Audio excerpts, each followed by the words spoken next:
In court, she smirked. He's out. The company is mine. The room went still. Her lawyers shifted with quiet satisfaction, pens tapping in triumph.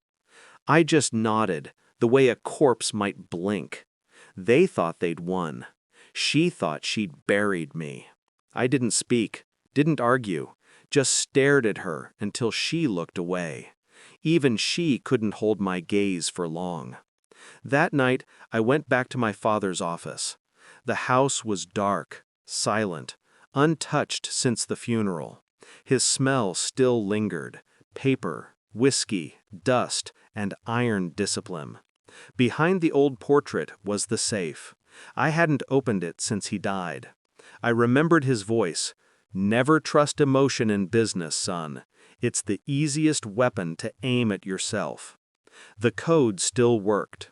Inside, nothing but a single USB drive. No documents, no ledgers, just that small piece of metal, waiting. I didn't even plug it in that night. I already knew what it meant. I called my lawyer. "Meet me at dawn," I said, and for the first time in months, I slept. The betrayal wasn't sudden, it was surgical. She didn't shout, didn't cheat loudly, didn't destroy. She replaced me, piece by piece.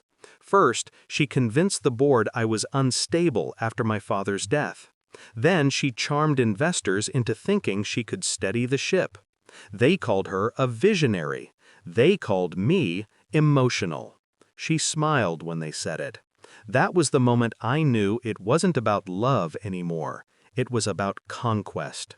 She'd been preparing this for years, collecting my mistakes, curating my weaknesses, storing them like ammunition.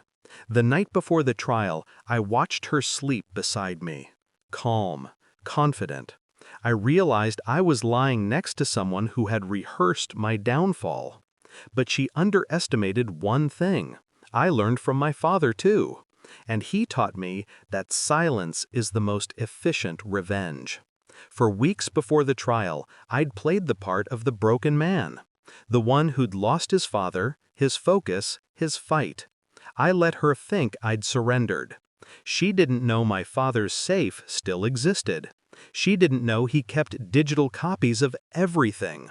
Every deal, every offshore transfer, every hidden account under her name and her lover's.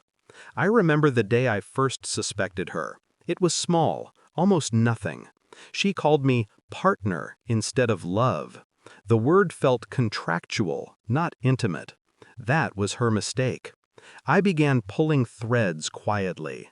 Access logs, meeting minutes, payments labeled as consulting fees.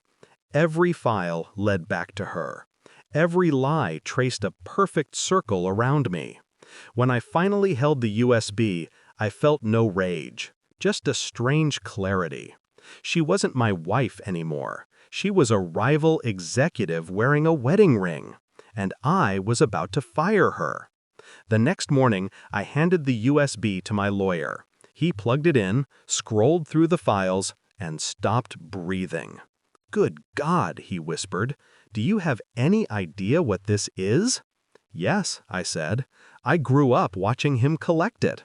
There were recordings, offshore accounts, bribe ledgers, names that could sink reputations and destroy companies. My father had been many things. Paranoid was one of them. But in this case, his paranoia became my salvation. The next day, during cross-examination, her confidence began to crack. Her lawyers whispered, glanced at their phones. Then they all stood, asked for a recess. By noon, they called my attorney privately. Their voices were trembling. "The court cannot see this. Please, what do you want?" I didn't even attend the meeting. I didn't need to. By sunset, they'd withdrawn the claim. By nightfall, every one of her allies had resigned. She came home, eyes red, mascara streaked, shaking. "What did you do?" she whispered. "Nothing," I said. "Just opened a safe." She begged, offered settlements, apologies. I poured whiskey and listened in silence. "You don't understand," she said. It wasn't supposed to go this far. I smiled. It always goes this far. Then I slid the divorce papers across the table. Clean, final, irrevocable. She stared at them, at me, at the ring still on her hand. "You can keep the house," I said. "You'll need somewhere quiet to remember." Her voice broke. "Is this revenge?" "No," I said. "This is balance." I left her there, alone, with everything she'd taken, except the one thing she couldn't: control. The company's logo still bears my father's initials. His voice still echoes in the boardroom tapes. Sometimes I play them when the office is empty, just to hear the reminder. In business, son, betrayal isn't personal, but the correction always is. He was right. She thought she could dismantle me with charm and calculation, but she forgot who built the foundation she stood on. Now, when people mention her name, they lower their voices. They say she vanished overseas, a quiet ending to a loud ambition. I don't correct them. I just nod. Because some endings don't need words. They just need silence and the sound of a safe closing for the last time.